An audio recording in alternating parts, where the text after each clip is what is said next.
역대하 13장 1절에서 14장 1절까지 말씀을 살펴보도록 하겠습니다. 남유다 제2대 왕인 아비야의 통치 중에 있었던 대표적인 사건인 북이스라엘 여로보암과의 전쟁 기사를 언급합니다. 이 전쟁은 여호와를 향한 순종과 배반 사이의 영적 전쟁이라 할 수 있습니다. 전쟁 전 아비야는 북이스라엘이 다윗 언약과 하나님을 향한 올바른 예배를 배반했음을 지적하며 항복을 촉구합니다. 하나님께서 모세의 율법에 따라 성전에서 하나님의 섬긴 유다에게 큰 승리를 주십니다. 열왕기는 아비야를 르호보암의 길을 따른 악한 왕으로 평가하지만 역대기는 하나님을 의지하며 승리한 왕으로 묘사하며 악한 왕이라도 하나님을 의지할 때 하나님의 긍휼을 경험할 수 있음을 알려주고 있습니다.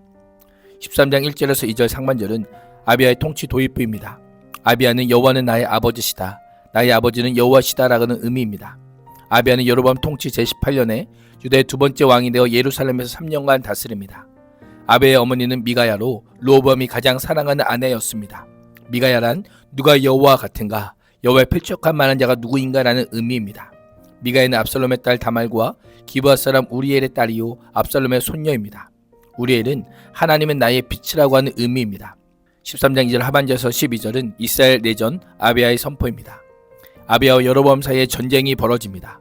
병행 본문 열왕기는 단순히 르호보암과 여로보암 사이에 사는 날 동안 전쟁이 있더니 아비야와 여로보암 사이에도 전쟁이 있느니라라고 묘사합니다.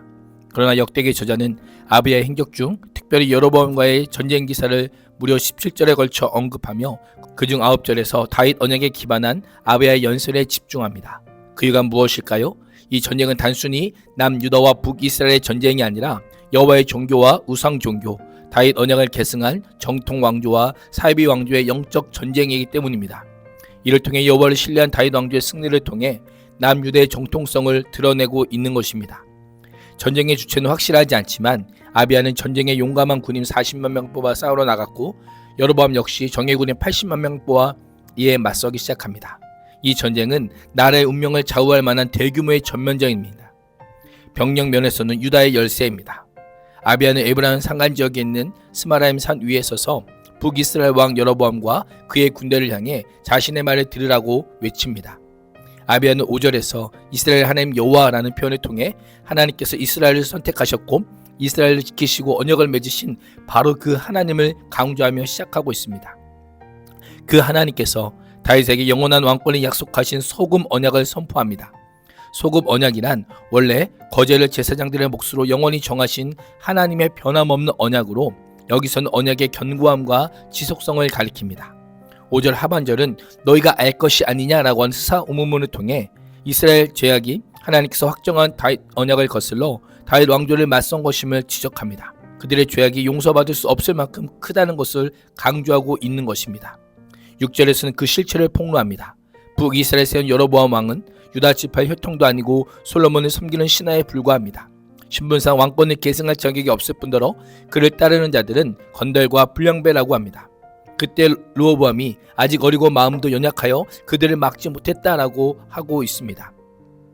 8절에서는 이 전쟁의 실체를 고발합니다.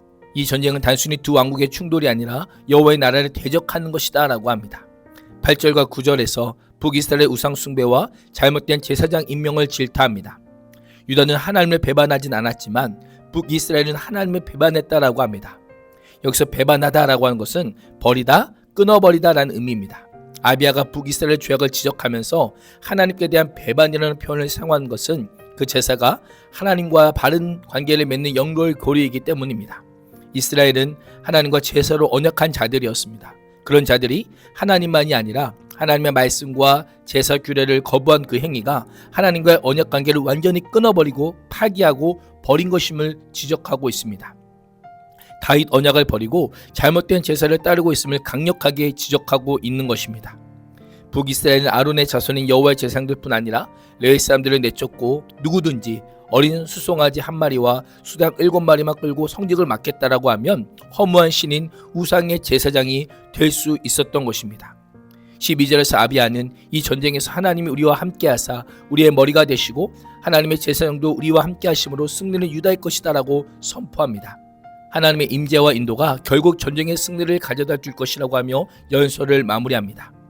이런 아비야의 연설은 일반적인 선전포고가 아니라 북왕국의 항복을 유도하려는 전략적인 선포였던 것입니다. 아비야가 이렇게 선포할 수 있었던 이유가 무엇입니까? 전쟁의 승패가 군사적인 전략에 달려있지 않고 하나님이 누구 편에 서시는지에 달려있음을 알았기 때문입니다. 하나님의 우상을 숭배하는 자들의 편이 아니라 하나님을 섬기는 자신들의 편임을 굳게 믿었기 때문입니다. 그래서 누가 더 많은 군대를 거느리고 있는지 비교하지 않았습니다. 누가 더 하나님께서 기뻐하시는 제사를 드리고 있는가에 집중하고 있습니다. 누가 더 하나님의 말씀에 순종하고 있는가를 비교한 결과 하나님께서 유다의 머리가 되어 친히 싸우실 것을 선포했던 것입니다. 우리의 모습은 어떠합니까? 하나님께서 기뻐하시는 제사를 드리고 있다면, 하나님의 편이 되어 하나님께 합당한 예배의 삶을 살고 있다면 하나님은 내 편이십니다. 하나님께서 나에게 승리를 주시는 겁니다. 이기게 하심을 우리는 믿는 것입니다. 13장 13절에서 21절은 이스라엘의 내전, 유다의 승리입니다. 아비야의 설교와 같은 경고에도 불구하고 북이스라엘은 여로보암의 야욕을 버리지 못하고 아비야의 경고를 무시한 채 전쟁을 시작합니다. 아비야의 군대 위치와 정황을 잘 알고 있던 여로보암은 매복 작전을 감행합니다. 유대의 2배나 되는 든든한 군사력으로 여로보암에게는 이 전쟁의 승패는 불보듯 뻔했습니다. 이스라엘 군대가 앞뒤로 유다를 막아서자 유다 군대는 옴짝달싹하지 못하고 바람 앞에 등불 같습니다.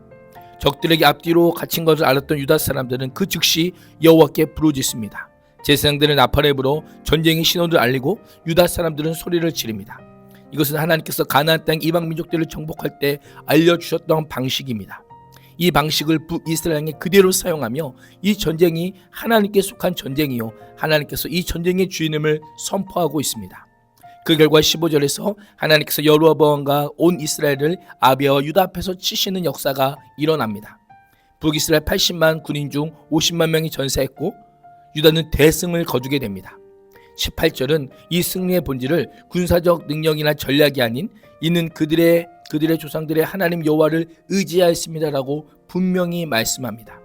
하나님께서 여로보암을 쳐서 죽게 하시지만 아비야의 날은 점점 더 강성하게 하십니다. 그렇습니다. 하나님은 하나님을 신뢰하는 자에게 복을 주시는 분이십니다.